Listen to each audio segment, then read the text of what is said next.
Ndugu wa Tanzania, 2025 Oktoba tarehe 29 tunatarajia kwamba nchi yetu chini ya miongozo, taratibu, sheria na kanuni tulizojiwekea ndani ya katiba yetu, tunaenda kufanya maamuzi ya kidemokrasia kwa watu wenye sifa ya kupiga kura. Watapata nafasi ya kupiga kura, kuchagua viongozi wanaowataka, kuchagua viongozi wanaowaamini kwamba wataweza kutimiza haja, matakwa na kiu ya maendeleo ambayo Watanzania wengi tunayo ndani ya taifa letu.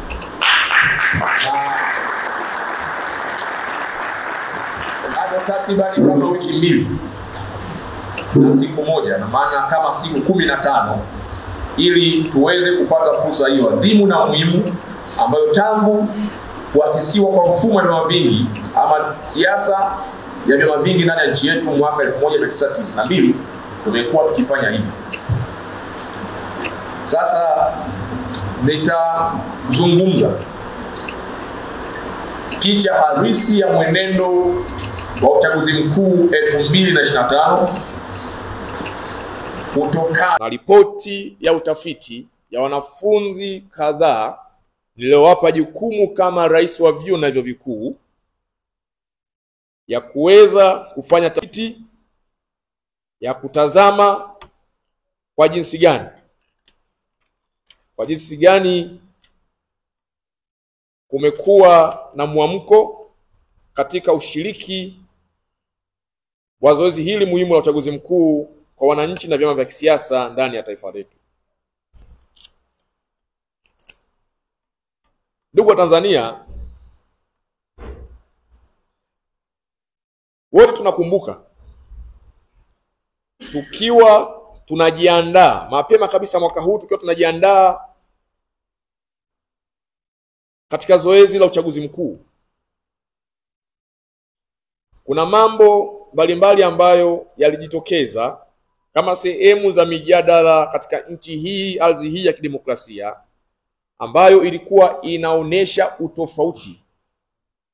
utofauti wa kimitazamo na kimisimamo na michango ndani ya nchi yetu katika swala zima la uchaguzi mkuu 2025.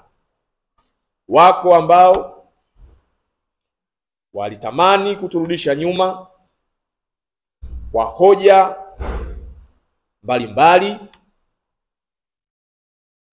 kwa masuala mbalimbali walioyazungumzia kama sehemu mojawapo ya kuonesha kwa namna gani hawakuwa tayari kushiriki uchaguzi mkuu wetu wa mwaka 2025 kama vile katiba yetu inavyotutaka. Lakini wako ambao walionesha heshima, utiifu wa katiba ya Jamhuri ya Muungano wa Tanzania, desturi na utamaduni wa demokrasia ndani ya nchi yetu, ya kuonesha kwa namna gani wako tayari kutii matakwa ya katiba yetu ya Jamhuri ya Muungano wa Tanzania, ili kusudi wa Tanzania wenye sifa na haki hiyo ya kikatiba ya kuchagua na kuchaguliwa katika uchaguzi mkuu wa 2025 wapate fursa hiyo na haki yao hiyo ipate kulindwa na kuendelezwa ndani ya nchi yao. Mjadala ulikuwa ni mrefu sana. Mambo yalikuwa mengi sana katika mitandao ya kijamii, kila mmoja akiwa na hoja zake, misimamo yake na mitazamo yake.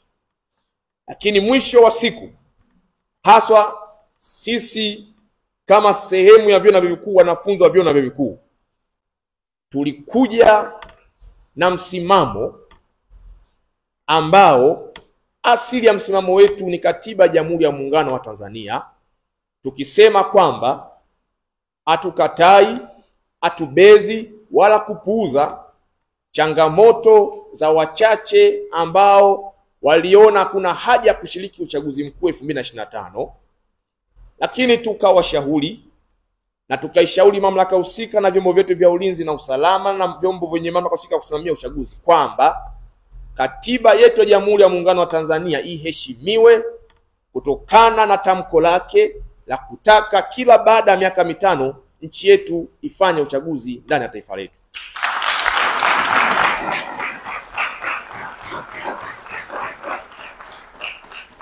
Na nitumie wasaa huu kuishukuru sana mamlaka husika zinazohusika na masuala ya maandalizi, usimamizi na uratibishaji wa uchaguzi mkuu ndani ya nchi yetu kwa kuheshimu, kusikiliza na kuyatekeleza maoni, mitazamo, mapendekezo na ushauri ambao ulitolewa na wanafunzi wa vyuo na vyuo vikuu wa kutaka katiba yetu ya Jamhuri ya Muungano wa Tanzania ipate kuheshimiwa, kuthaminiwa na hatimaye tukaona juhudi mbalimbali zikiendelea za kuandaa uchaguzi mkuu wa mwaka 2025. Tunashukuru sana na Mungu wa mbinguni awabariki.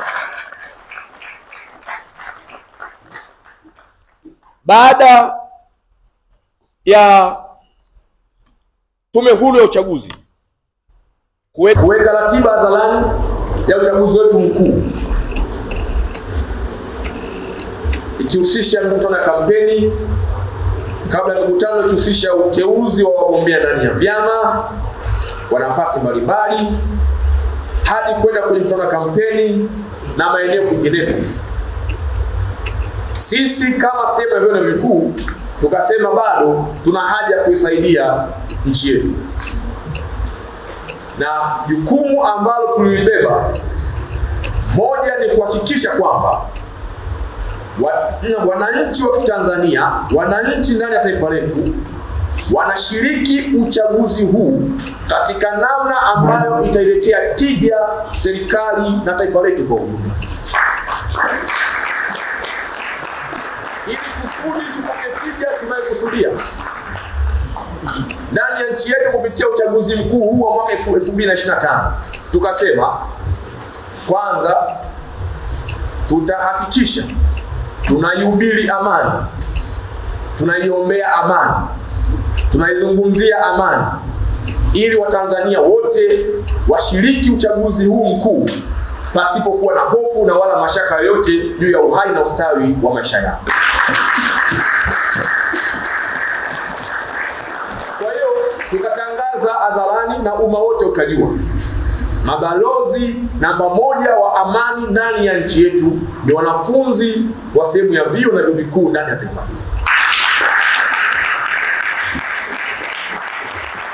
Haikuwa kazi rahisi, haijawahi kuwa kazi rahisi, na tunatambua haitakuwa kazi rahisi.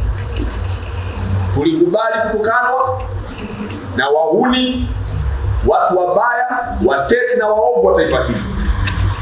Tulikubali kubezwa, tulikubali kupewa vitisho na laana mbalimbali za uongo, ila msimamo wetu unaendelea kubaki pale pale.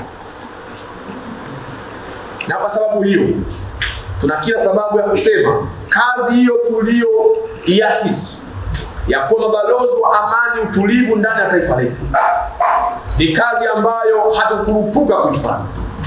Tulijiandaa kwa sababu tulikuwa tunajua consequences zake zinazokuja mara baada ya kuifanya kazi hii.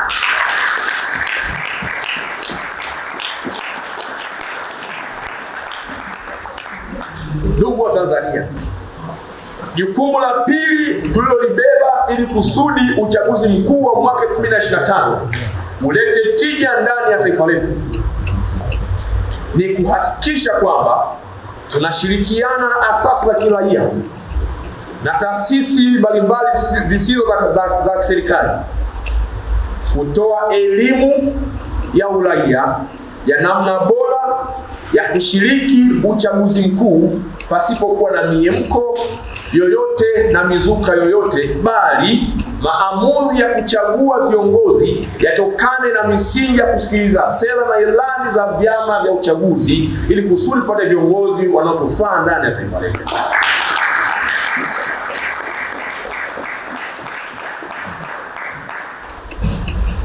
Na Jukumu la tatu na la mwisho, tulisema kwa kuwa tunafahamu katika safari hii ya kuiendea Tanzania njema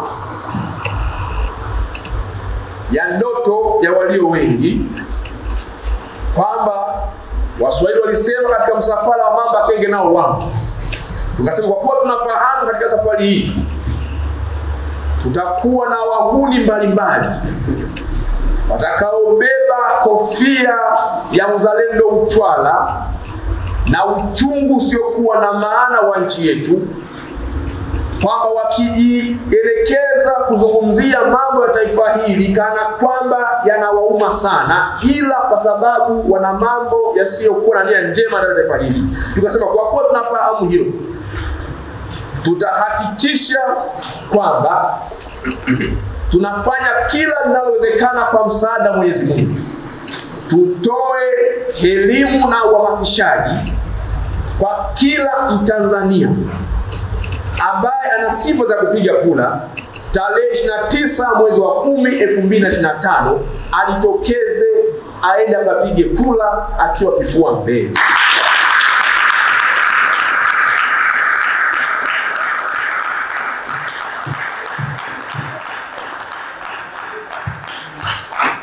Vijana oi, vijana oi.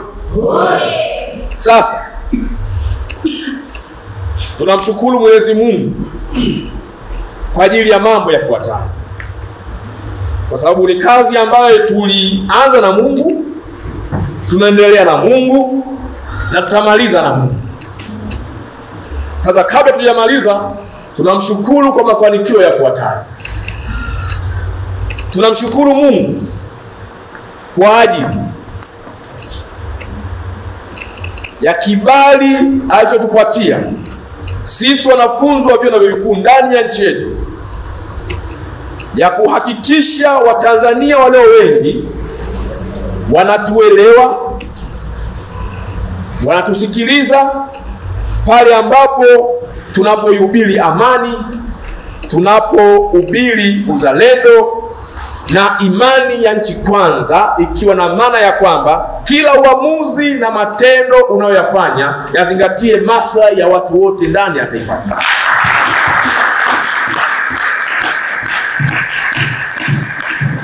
Tunamshukuru Mwenyezi Mungu mwingi wa rehema kwa kuwapatia utelezi adui zetu ambao walikusudia kwa kiasi kikubwa kuivunja, kuivuruga na kusambaratisha amani ya nchi yetu. Utelezi unaozungumzia hapa ni ule wa mabibi na mababu zetu walisema, siku za kufa nyani miti yote ufanyaje? Uteleza. Tunaona na tumeshuhudia waovu walijipanga kutongoza, kuwaragai na kuwahamasisha viongozi wa taasisi mbalimbali zinazojumuisha makundi mbalimbali ya umma, viongozi wa taasisi za kidini, hadi huko katika sehemu ya vyuo na vyuo vikuu na katika vyama vya ushirika mbalimbali, ujasiriamali, bodaboda, vinyozi na kwingineko. Waliwafikia makundi mbalimbali wakitaka kuungwa mkono kwa kuwaragai kana kwamba wamekuja kuikomboa Tanzania ambayo ilishawahi kukombolewa na tujaye kurudi tena utumwani, kwamba eti wana kila sababu ya kuhakikisha uchaguzi mwaka huu wanauzuia, hawauungi mkono, hawajitokezi kwenye mikutano ya kampeni, na kuwalaani wale wote kwa maana vyama vya kisiasa vitakavyoshiriki uchaguzi mkuu mwaka huu. Sasa Mungu wetu alivyokuwa fundi, na wala Mungu sio Mange Kimambi wa Marekani. Huyu Mungu huyu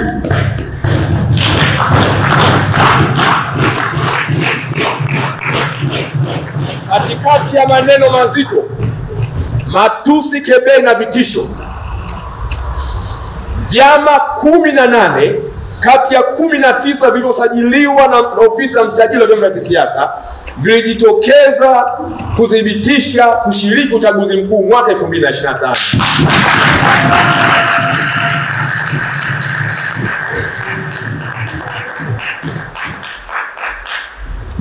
Huyu Mungu jinsi alivyo kwa sifa zake za ukuu na anavyoipenda Tanzania yetu,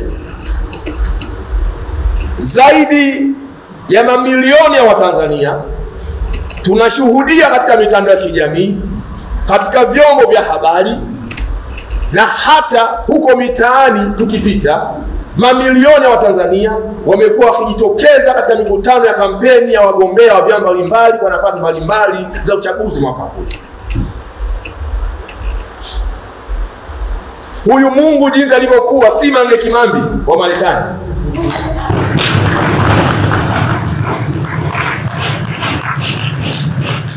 Zaidi ya taasisi 56 zinazojumuisha makundi mbalimbali ya Watanzania kwa shughuli zao, kwa dini zao, makabila yao.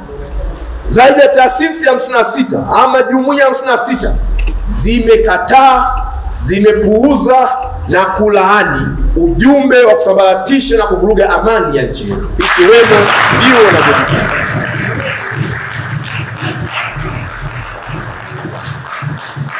Hawa wauni wamekataliwa vioni, walivyotufuata tukawaambia, alaaniwe shetani aliyokuwa nyuma yenu, rudini mlipotoka, sisi tutanganyika.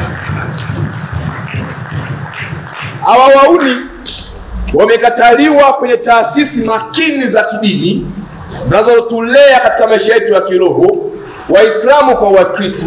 Walivyowafuata viongozi wa taasisi mbalimbali, wakapigwa maombi, wakapiga swala, wakaambiwa rudini mlipotoka, mwambie shetani atudanganyike. Hawa wauni wamekataliwa na jumuiya ya wafanyabiashara.